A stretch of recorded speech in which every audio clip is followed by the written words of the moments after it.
नाव है, जो बोट है, उसकी चाल को हम मानकर चलेंगे b, और जो पानी है या पानी का फ्लो, वाटर फ्लो जो होता है, पानी का जो बहाव होता है, उसकी चाल को हम मानकर चलेंगे w। वाटर फ्लो, पानी के बहाव की चाल को मानेंगे w, और बोट की चाल को मानेंगे b। अगर पानी रुका हुआ है, अगर पानी स्टिल वाटर है, रुका हुआ जैसे तालाब वगैरह में होता है ना, पानी इधर उधर बहता नहीं है, कहीं उसकी स्पीड नहीं होती है, तो स्टिल वाटर में जो नाव की चाल होती है, वो क्या होती है बच्चे, वहां w बराबर 0 होता है, तो आप कहेंगे नाव की चाल जितनी होती है वही होती है, उसमें कुछ ऐड या माइनस नहीं होता है, स्टिल वाटर। दूसरी बात, अगर मैं बात करता हूं बच्चे प्रतिकूल की, प्रतिकूल का मतलब क्या होता है? प्रतिकूल का मतलब होता है धारा के विपरीत, धारा के विपरीत, अपोजिट टू द वाटर, धारा के विपरीत, है ना भाई, अपोजिट टू द वाटर। इसको इंग्लिश में क्या कहते हैं? इंग्लिश में कहते हैं अप स्ट्रीम, अप स्ट्रीम बोलते हैं इसको। हिंदी में इसके बहुत सारे नाम है, इसके ऊर्ध्व प्रवाह नाम है, ऊर्ध्व प्रवाह, इसका प्रतिकूल ऊर्ध्व प्रवाह, इसका और भी कई सारे नाम है, मतलब वो क्वेश्चन में आपको मिल जाएंगे। और इसका मतलब क्या होता है? जब नाव की चाल में से धारा की चाल माइनस होती है, यानी कि इसका मतलब है कि पानी इधर बह रहा है, पानी की डायरेक्शन ये है, और बच्चे नाव उसके विपरीत दिशा में चल रही है। ये टाइम स्पीड एंड डिस्टेंस वाला कांसेप्ट मत लगाना कि अगर पानी इधर बह रहा है, नाव इधर है, तो भाई अप स्ट्रीम वाली कंडीशन है। और अगर मैं बात करता हूं डाउन स्ट्रीम में, छोटा सा रिवीजन रहेगा 1 मिनट का, अगर मैं बात करता हूं डाउन स्ट्रीम की, अगर मैं बात करता हूं डाउन स्ट्रीम, इसको अप स्ट्रीम को हम बच्चे डिनोट करते हैं यू से, और डाउन स्ट्रीम को डिनोट करते हैं डी से। इसका मतलब होता है, हाँ, इसको प्रतिकूल भी, प्रतिकूल तो बोल देना, अनुप्रवाह, प्रतिप्रवाह भी इसको बोल देते हैं, प्रतिप्रवाह भी बोल देते हैं, इसको बोलते हैं अनुकूल, अनुकूल, इसको डाउन स्ट्रीम भी बोलते हैं, डाउन स्ट्रीम तो मैंने लिख दिया, इसको अनुप्रवाह भी बोलते हैं, अनुप्रवाह, अनुप्रवाह भी इसको बोलते हैं। इसका मतलब है कि अगर पानी की डायरेक्शन ये है, तो भाई नाव की डायरेक्शन भी यही हो जाएगी, जिधर पानी बह रहा है नाव भी उधर बहेगी, तो भाई साहब आपका जो डाउन स्ट्रीम की स्पीड होगी वो ऐड हो जाएगी, b प्लस w हो जाएगी। और अगर अपोजिट डायरेक्शन में है तो आप कहेंगे सर b माइनस w। तो ये कुछ रिवीजन है बोट एंड स्ट्रीम का, आप लोगों को रिवाइज हुआ। चलिए पहले क्वेश्चन के साथ क्लास को शुरू करते हैं, जल्दी जल्दी आंसर बताएंगे। ये चैप्टर ऐसा है कि कुछ बच्चे 10-20% बच्चे इस चैप्टर को लेकर थोड़ा सा परेशान होते हैं कि यार चैप्टर थोड़ा अजीब है। दरअसल चैप्टर अजीब नहीं है, आपको ये चैप्टर अजीब तरीके से पढ़ाया जाता है और आप अजीब तरीके से पढ़ते हो इसे। आप अगर इसे अलग चैप्टर मानो ही ना, आप ये मानकर चलो कि ये चैप्टर समय चाल दूरी का ही एक पार्ट है, इसमें वही कॉन्सेप्ट लगेंगे जो समय चाल दूरी में लगते हैं, तो शायद ये चैप्टर आपको ना आसान लगने लग जाए। एक चीज मैं आपको और बताता हूं, जरा उस पर भी गौर करना। अगर आपको a प्लस बी की वैल्यू दी हुई है, सपोज a प्लस बी की वैल्यू 16 दी हुई है, और a माइनस बी की वैल्यू दी हुई है, सपोज ये दी हुई है 12, a प्लस बी और a माइनस बी की वैल्यू आपको दी हुई है, और बच्चे आपसे मैं पूछ रहा हूं a की वैल्यू क्या होगी और b की वैल्यू क्या होगी। a की वैल्यू का मतलब है जिस संख्या के साथ दोनों साइन प्लस के हों, जिसके साथ दोनों साइन प्लस के होंगे, तो अगर मैं a की वैल्यू घटाकर 2 से डिवाइड कर दो। एक कॉन्सेप्ट ये हो गया। एक और जल्दी से रिवाइज कर लो। एक और कॉन्सेप्ट है, अगर मैं रेशियो की बात करता हूं, अनुपात है। सपोज मैंने आपसे बोला कि ये अनुपात जो है ना, ये है 7 और 3 का अनुपात है, और ये किसका है? ये आपका चाल का रेशियो है, चाल का रेशियो है, स्पीड का रेशियो है 7 और 3 का, अनुपात का। और अगर मैं आपसे कहता हूं जरा मुझे बताना b और w का रेशियो क्या होगा, केवल अनुपात में, इसको अलग कॉन्सेप्ट की तरह मान के चलना। तो अगर मैं आपसे कहता हूं इनका अनुपात का रेशियो क्या होगा, अगर b प्लस w और b माइनस w, यानी कि धारा के साथ चाल और धारा के विपरीत चाल का रेशियो अगर मुझे दिया हुआ है 7-3 का, और मैं धारा की शांत जल में नाव की चाल और धारा की चाल का रेशियो आपसे पूछता हूं, तो आपने कुछ शो नहीं करना। जो b प्लस w है और b माइनस w है, एक बार दोनों को जोड़ दो, 7 और 3 10, और एक बार दोनों को घटा दो, 7 में से 3 गए 4। क्या करना है? एक बार दोनों को जोड़ दो और एक बार दोनों को घटा दो। भाई बटा दो भी होता है, लेकिन वो बटा दो कैंसिल हो जाता है, इसलिए मैं रेशियो में उसको लेता ही नहीं हूं। तो ये हो जाएगा 10 और 4, 2 दूनी 4, 2 पंजे 10। हमेशा याद रखना, अगर बात रेशियो में होगी और रेशियो दिया होगा चाल का b plus w b minus w का, तो एक बार दोनों को जोड़ना है और एक बार दोनों को माइनस करना है। ठीक है, बस अब कॉन्सेप्ट खत्म। अब जल्दी जल्दी आंसर बताते चलो। और चाल निकालने में क्या दिक्कत है आपको? जब वो धारा के अनुकूल यानी कि डाउन स्ट्रीम गया है, तो उसकी चाल क्या होगी? b plus w। और स्पीड का फॉर्मूला क्या होता है? डिस्टेंस अपॉन टाइम, दूरी बटे समय। बचा दूरी कितनी है? अनुकूल 27, और अनुकूल यानी कि डाउन स्ट्रीम में टाइम कितना लग रहा है? 1 घंटा, तो ये हो जाएगी 27 किलोमीटर पर आवर। अगर मैं अप स्ट्रीम यानी कि धारा के प्रतिकूल बात करता हूं, तो भी वो 18 किलोमीटर 1 घंटे में गया है, तो डिस्टेंस यानी कि दूरी है 18, टाइम यानी कि समय है 1 घंटा, तो आ जाएगा 18। धारा की चाल, स्पीड ऑफ स्ट्रीम पूछा है, w की वैल्यू पूछी है, तो प्लस माइनस, फिर चल यानी कि स्टिल वाटर। आगे बढ़ते हैं क्वेश्चन नंबर 5 की तरफ, और देखेंगे बच्चे सवाल को क्या है इसमें। सवाल है स्थिर जल में एक नाव पढ़ो।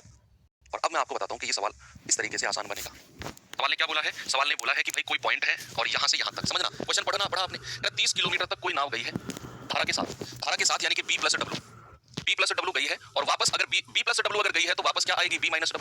भाई अगर धारा के साथ, पानी के बहाव के साथ आप एक दूरी तक जाते हो, तो वापस जब आओगे तो आपको धारा के यानी कि opposite to the flow of water चलना पड़ेगा ना आपको। तो वही है कि अगर वो धारा के साथ गया 30 किलोमीटर, तो वापस आएगा तो b माइनस w। तो कह रहा है तक जाने में 9 किलोमीटर तक धारा के विरुद्ध, अच्छा ये अलग है, ये अलग है, 30 किलोमीटर तक और 9 किलोमीटर तक अलग, 9 किलोमीटर तक, अच्छा दो कॉन्सेप्ट अलग है।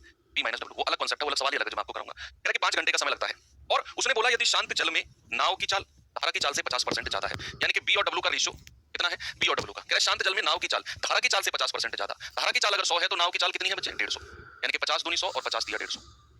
ऐसा सवाल ने बोला है। कह रहा है कि शांत जल में जो नाव की चाल है वो धारा की चाल से 50% ज्यादा है। अगर मैंने w 100 माना तो b कितना हो जाएगा? 150, 50% ज्यादा 3 2। अब बच्चे यहां से मैं आपसे पूछूंगा b प्लस w और b माइनस w का रेशियो। क्या पूछूंगा मैं आपसे? b प्लस w और b माइनस w का रेशियो। जल्दी से आप मुझे बता दो। अगर b और w दिया हुआ है तो b प्लस w हो जाएगा 5 और b माइनस w हो जाएगा 1। ये आपको चाहिए 5 और 1। आप क्या मान के चलो? इसको 5r और इसको मान के चलो 1r। हमें r की वैल्यू चाहिए। अब हमें पता है कि 30 किलोमीटर अगर वो b प्लस w की चाल से गया है तो 5 और 1 6r समय लगेगा, प्लस अगर 9 किलोमीटर b माइनस w की चाल से गया है तो 5 में से 1 गया 4 आवर, और टोटल टाइम उसको कितना लगा है? टोटल टाइम लगा है 5 घंटे बराबर 5।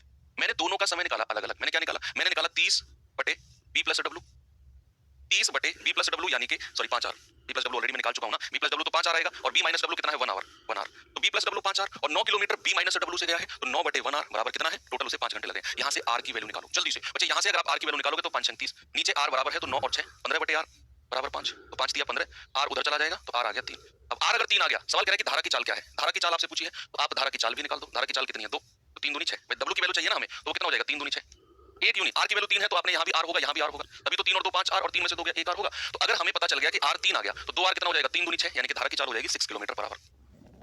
ओके चलो, क्योंकि ये रेशियो हमने माना है 3 और 2, बी और डब्ल्यू का सवाल ने दिया है, उसको मैंने मान लिया 3 आर और 2 आर। अब अगर मैं इन दोनों को जोड़ूंगा तो 5 आर बन जाएगा, बड़े में से छोटा घटाऊंगा तो 1 आर बन जाएगा। बी प्लस डब्ल्यू 5 आर है, बी माइनस डब्ल्यू 1 आर है, यहां पर रखकर 5 के बराबर कर दिया, आर की वैल्यू आ गई, उसने धारा की चाल पूछी 2 आर यानी कि 6।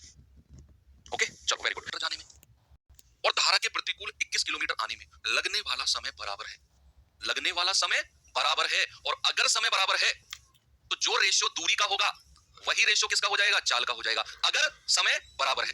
अब चूंकि यहां बोल दिया कि समय बराबर है तो धारा के अनुकूल यानी कि बी प्लस डब्ल्यू एक तरफ लिखो और धारा के प्रतिकूल यानी कि बी माइनस डब्ल्यू एक तरफ लिखो। अनुकूल और प्रतिकूल मैंने एक तरफ लिखा, तो जरा मुझे बताना दूरी कितनी कितनी तय करी है उसने, डिस्टेंस। आप कहेंगे कि सर अनुकूल तो वो 33 किलोमीटर गया है और प्रतिकूल कितना गया है 21 किलोमीटर, तो दूरी का रेशियो बता दो, 3 सत्ते 21, 3 से जाएगा 11 बार। और बच्चे चूंकि समय बराबर है, टाइम कांस्टेंट है, तो जो रेशियो डिस्टेंस का होगा वही रेशियो किसका हो जाएगा, सर सेम रेशियो चाल का हो जाएगा, 11 और 7, 11 और 7। अब मुझे बी प्लस डब्ल्यू और बी माइनस डब्ल्यू की चाल का रेशियो मिल गया। मैंने क्लास के शुरू में बताया था कि अगर बी प्लस डब्ल्यू और बी माइनस डब्ल्यू का रेशियो है और मुझे बी और डब्ल्यू का रेशियो चाहिए, जिसने क्लास की शुरुआत नहीं देखी है बच्चे जाके देखना, मैंने यहाँ पर आपको समझाया है, कहाँ समझाया, ये रहा कि अगर बी प्लस डब्ल्यू और बी माइनस डब्ल्यू का रेशियो है, बी और डब्ल्यू के लिए क्या करना है, दोनों को जोड़ दो और बड़े में से छोटा घटा दो, ये बी और डब्ल्यू का डायरेक्ट रेशियो आपको मिलेगा। तो यहाँ अगर मैं बी और डब्ल्यू के लिए जाऊंगा तो 11 और 7 18 और 11 में से 7 गया तो 4, तो 2 दूनी 4 2 नाम 18, ये रेशियो मिल गया आपको बी और डब्ल्यू का। बस हो गया सवाल। आपसे कह रहा है कि भैया शांत जल में उसकी चाल है 9 किलोमीटर पर आवर, तो 9 यूनिट का मान 9, 1 का मान 1, तो पानी की चाल कितनी हो जाएगी 2 गुना 1, that will be 2 kilometre per hour. और पानी की चाल यानी कि धारा की चाल ही पूछी है, ऑप्शन नंबर ए बेस्ट तरीका है, वही तरीका जो हम टाइम स्पीड एंड डिस्टेंस में यूज करते हैं। अगर टाइम कांस्टेंट है, समय बराबर है, तो जो रेशियो चाल का होगा वही दूरी का होगा, या फिर जो रेशियो दूरी का होगा वही आपका चाल का होगा, वही कोटा। धारा की चाल बताओ क्या होगी, तो what is the speed of water, yes और नो में जवाब देना। मैं आपको थोड़ा सा क्वेश्चन करता हूं। सवाल आपने पढ़ा, सवाल में यहां से लाइन पढ़ो, कह रहा है धारा के अनुकूल तैरने में लगने वाला समय से दोगुना समय धारा के प्रतिकूल तैरने में लगता है। क्या दूरी बराबर है, क्या दूरी बराबर है, यस और नो में जवाब देना। भाई अगर दूरी बराबर है तभी तो जितना समय उस दूरी को धारा के अनुकूल तैरने में लगेगा, उसी दूरी को अगर मैं धारा के प्रतिकूल यानी कि अपोजिट टू वाटर जाऊं उससे दोगुना समय लगेगा। अगर दूरी फिक्स है, भाई अगर दूरी फिक्स ही नहीं है, दूरी बराबर ही नहीं है, तो फिर इस लाइन का तो कोई औचित्य कोई मतलब ही नहीं रह जाता। भाई उसने एक बात बोली कि उसे धारा के अनुकूल तैरने में जो टाइम लगता है उसका डबल टाइम उसे विपरीत जाने में लगता है। अब जितना टाइम अनुकूल जाने में लगेगा यानी कि एक फिक्स दूरी है, उस दूरी को जितना टाइम अनुकूल जाने में लगेगा उसका विपरीत में जाने में डबल टाइम लगेगा, तो डिस्टेंस कांस्टेंट हो गई। और अगर दूरी बराबर है, डिस्टेंस कांस्टेंट है बच्चे, तो आप समझ जाओ कि जो रेशियो यहाँ टाइम के बारे में बोला है, धारा के साथ लिख देता हूं बी प्लस डब्ल्यू और धारा के अपोजिट यानी कि लिख देता हूं बी माइनस डब्ल्यू। हमें उसने टाइम के बारे में जिक्र किया, उसने क्या बोला कि धारा के अनुकूल तैरने में लगने वाला समय से दोगुना समय धारा के अपोजिट लगता है, विपरीत दिशा में ज्यादा समय लगता है दोगुना। यानी कि अगर धारा के साथ 1 यूनिट समय लगा तो धारा के अपोजिट कितना लगेगा 2, दो ही तो लगेगा, दोगुना लगेगा।